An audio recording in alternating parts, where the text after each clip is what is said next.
Good morning students. आज हम BA part first के फर्स्ट पेपर राजनीति विज्ञान के मूल आधार में आदर्शवादी विचारधारा के बारे में अध्ययन करेंगे।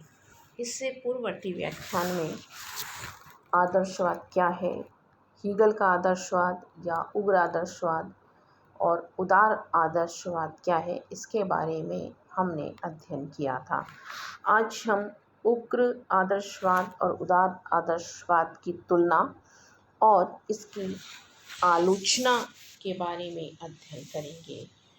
उग्र आदर्शवाद और उदार आदर्शवाद में समानता। पहला है राज्य की प्रकृति और उत्पत्ति में समानता। राज्य एक यांत्रिक संस्था नहीं है, यह सावयव एकता पर आधारित है। यह बात उदार आदर्शवादी भी मानते हैं और उग्र आदर्शवादी भी मानते हैं।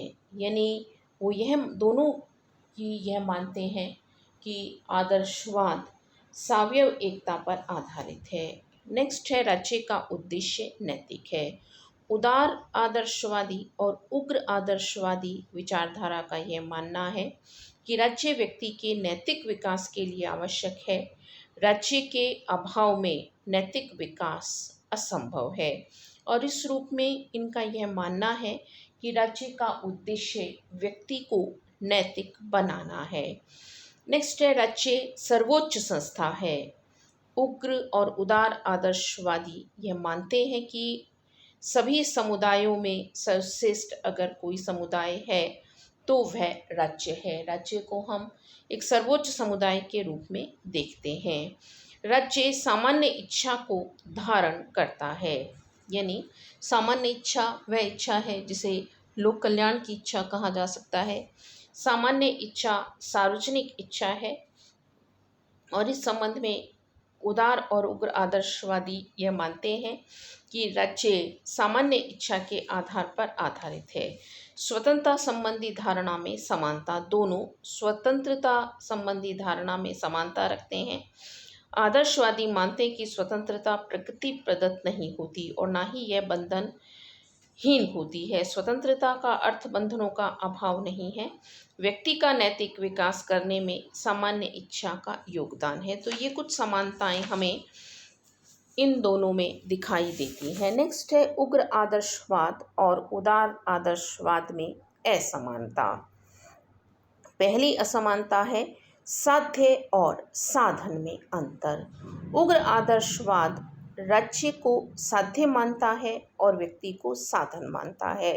उग्र आदर्शवाद राज्य पर व्यक्ति के व्यक्तित्व को बलिदान कर देता है। यानी जो उग्र आदर्शवाद है वह व्यक्ति को साधन के रूप में स्वीकार करता है और राज्य को ही वह लक्ष्य मानता है, जबकि उदार आदर्शवाद मानता है कि राज्य का उद्देश्य केवल मात्र व्यक्ति का नैतिक विकास है, इसलिए साध्य व्यक्ति है।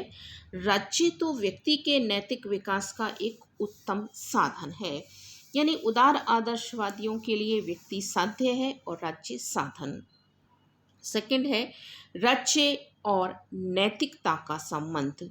उग्रवादी आदर्शवादी यानी हीगल यह मानते हैं कि राज्य स्वयं नैतिकता का स्रोत है। राज्य के सभी कार्य नैतिक होते हैं, उन्हें किसी भी स्थिति में अनैतिक नहीं कहा जा सकता, जबकि उदारवादी यह कहते हैं कि नैतिकता के सार्वभौमिक नियम होते हैं जो अटल और शाश्वत हैं और वे केवल व्यक्ति पर नहीं राज्य पर भी लागू होते हैं। नेक्स्ट है कार्य क्षेत्र संबंध में अंतर।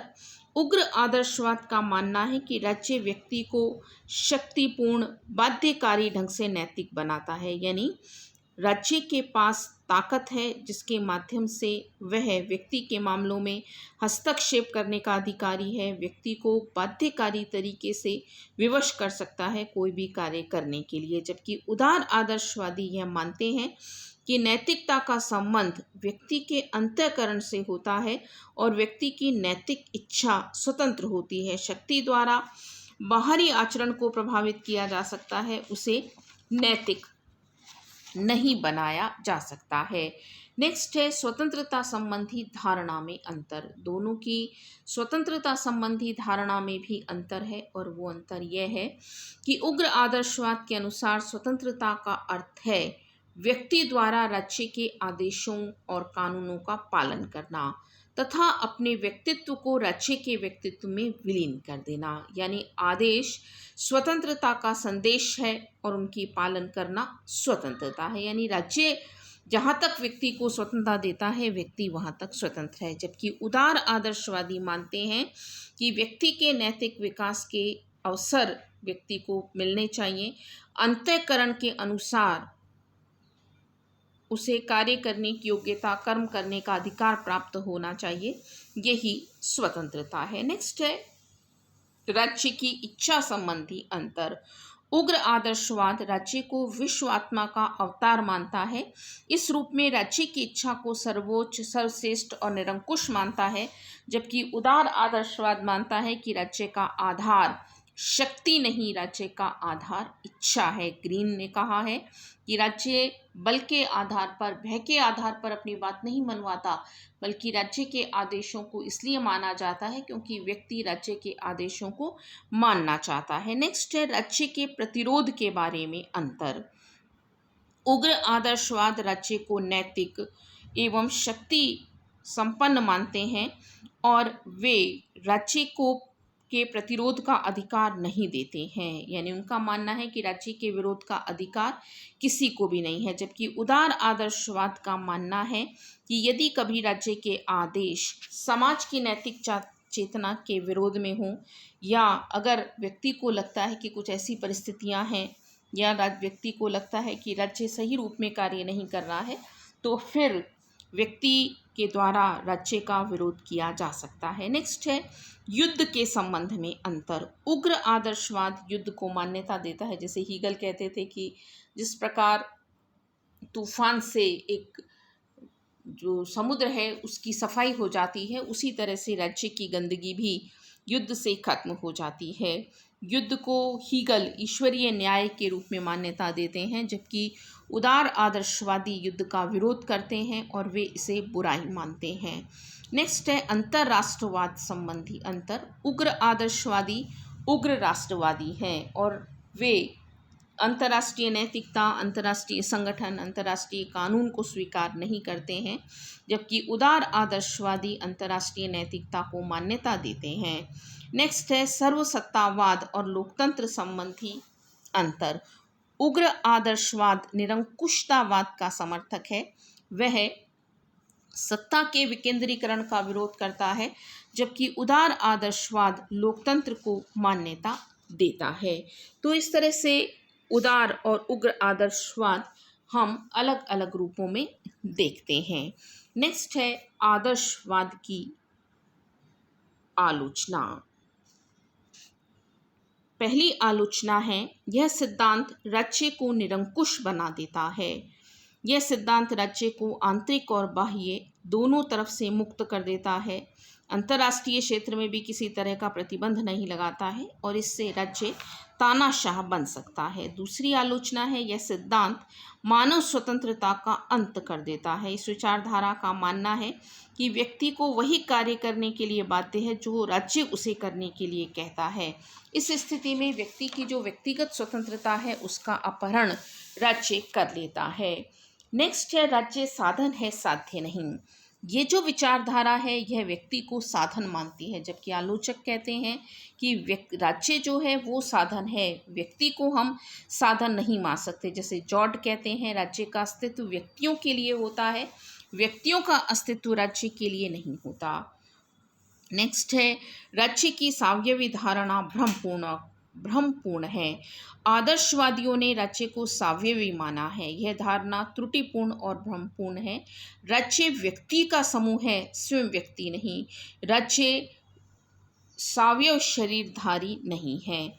नेक्स्ट है समाज और राज्य में अंतर नहीं। आदर्शवादी राज्य और समाज को एक मान लेते हैं। राज्य और समाज में वो कोई अंतर नहीं करते, जबकि वास्तविकता यह है कि राज्य और समाज दोनों अलग अलग हैं। नेक्स्ट है, राज्य पूर्णतया दोषहीन और त्रुटिहीन संस्था नहीं है। व्यवहार में राज्य की सत्ता का प्रयोग व्यक्ति ही करता है और इस आधार पर हम ये नहीं कह सकते कि राज्य पूरी तरह से दोषहीन और त्रुटिहीन है। नेक्स्ट है, राजनीति और नैतिकता में अंतर। आदर्शवादी राजनीति और नैतिकता को एक मान लेते हैं, जबकि व्यवहार में हम देखते हैं कि राजनीति और नीति संबंधित जरूर हैं लेकिन एक नहीं है। राजनीति का संबंध कानूनी दायित्वों से होता है, नैतिकता का संबंध अंतर आत्मा से होता है। राजनीति में कई बार समय और परिस्थिति के कारण नैतिकता का परित्याग करना ही पड़ता है। नेक्स्ट है, अंतर्राष्ट्रीय शांति और व्यवस्था के विरुद्ध। आदर्शवाद चूंकि युद्ध में विश्वास रखता है, अंतर्राष्ट्रीय कानून में विश्वास नहीं रखता, इसीलिए आलोचक यह मानते हैं कि यह विचारधारा अंतर्राष्ट्रीय शांति और व्यवस्था के विरुद्ध है।